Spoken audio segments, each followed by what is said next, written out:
മാലി സദസ്സിന് വന്ദനം. വിശുദ്ധ എപ്രാസ്യമ്മ സക്കരയുടെ കാവൽക്കാരി എന്ന വിഷയത്തെക്കുറിച്ച് ഏതാനും ചില വാക്കുകൾ ഞാൻ നിങ്ങളുമായി പങ്കുവെക്കട്ടെ. ദൈവ തീർത്ഥാടനത്തിൽ ആണയാത്ത കിടാവിളക്കായി കത്തിരിഞ്ഞ എപ്രാസ്യമ്മയുടെ ജീവിതത്തിലേക്ക് നമുക്ക് ധ്യാനപൂർവ്വം സഞ്ചരിക്കാം. കേരളത്തിൽ തൃശൂർ ജില്ലയിലെ എടത്തിരുത്തിൽ നിലവുത്തിങ്കൽ അന്തോണിയുടെയും കുഞ്ഞേറ്റിയുടെയും മകളായി 1877 ഒക്ടോബർ 15 ജനനം. റോസ എന്നായിരുന്നു മമ്മൂദിച്ച പേര്. കുഞ്ഞുനാളിൽ സ്വർഗീയ റാണിയായ പരിശുദ്ധ അമ്മയോടും മാലാഖമാരോടും സംഭാഷണം നടത്തിയായിരുന്നു റോസ 9-ാം വയസ്സിൽ തന്റെ പിതാവിന്റെ പക്കലേക്ക് കടന്നു വന്ന് ഞാൻ എന്റെ കണ്ണെത്തും ക്രിസ്തു സമർപ്പിക്കുന്നുവെന്ന് ഏറ്റു പറഞ്ഞവൾ. സ്നേഹത്തിന്റെ എളിമയുടെ നിർഗുണം എവിടെയും എപ്പോഴും രഹിതം കണ്ടെത്തി ദൈവത്തിനായി തന്റെ ഹൃദയം നിഷ്കളമായി മാറ്റിയ അമ്മയാണ് എപ്രാസ്യമ്മ.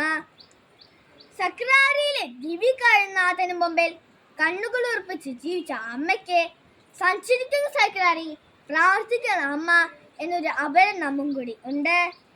പ്രാർത്ഥനയായിരുന്നു ആത്മാവിന്റെ ഭക്ഷണം. വിശുദ്ധ കുർബാനയായിരുന്നു ഊർജ സ്രോതസ്. മദ്യപാതവും സുഖഭോഗങ്ങളും തന്റെ പിതാവിന്റെയും മാതാവിന്റെയും മരണശേഷം തന്റെ കുടുംബത്തിൽ നടമാടിയപ്പോൾ വിശുദ്ധ എപ്രാസ്യമ്മ തന്റെ സഹോദരങ്ങളോട് പറഞ്ഞു, പണത്തിൽ കുറഞ്ഞാലും പുണ്യത്തിൽ കുറവില്ലെന്ന്. മരിച്ചാലും മറക്കില്ലാത്ത നമ്മുടെ വാക്കുകൾ ലാളിത്യം കൊണ്ട് നമ്മെ ആകർഷിക്കുന്നു. ദൈവത്തോട് ഒന്നായി തീരുക എന്നത് എപ്രാസ്യമ്മയുടെ ജീവിത ലക്ഷ്യമായിരുന്നു. 12 വയസ്സ് മുതൽ ഉരുവിടാറുള്ള ദൈവമേ അങ്ങേ ഇഷ്ടം എന്നിൽ നിറവേറട്ടെ എന്ന സുഗന്ധ ജപം ജീവിതകാലം മുഴുവൻ അവൾക്കൊരു മന്ത്രമായിരുന്നു.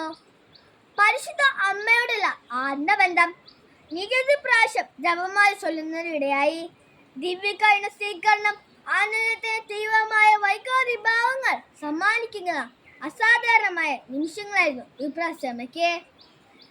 സക്രാരിക്ക് മുമ്പിലിരുന്ന് ക്രിസ്തുസ്നേഹത്താൽ ജ്വലിച്ച് അവിടുന്ന് നൽകിയ സഹനങ്ങൾ സന്തോഷത്തോടെ ഏറ്റെടുത്ത്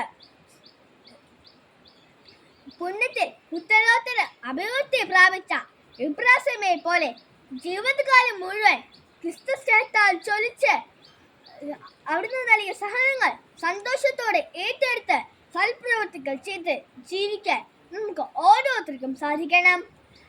എപ്രാസ്യമ്മയെ പോലെ കൊച്ചു കൊച്ചു സുഗന്ധ ജപങ്ങൾ ചൊല്ലിയും വിശുദ്ധ കുർബാനയിൽ പങ്കുകൊണ്ടും നന്മ നിറഞ്ഞ ഹൃദയത്തോടെ മറ്റുള്ളവർക്ക് നന്മ ചെയ്തും ജീവിക്കാൻ നമുക്ക് ഓരോരുത്തർക്കും സാധിക്കട്ടെ എന്ന് ആശംസിച്ചുകൊണ്ടും ആത്മാർത്ഥമായി പ്രാർത്ഥിച്ചുകൊണ്ടും ഞാൻ നിർത്തുന്നു.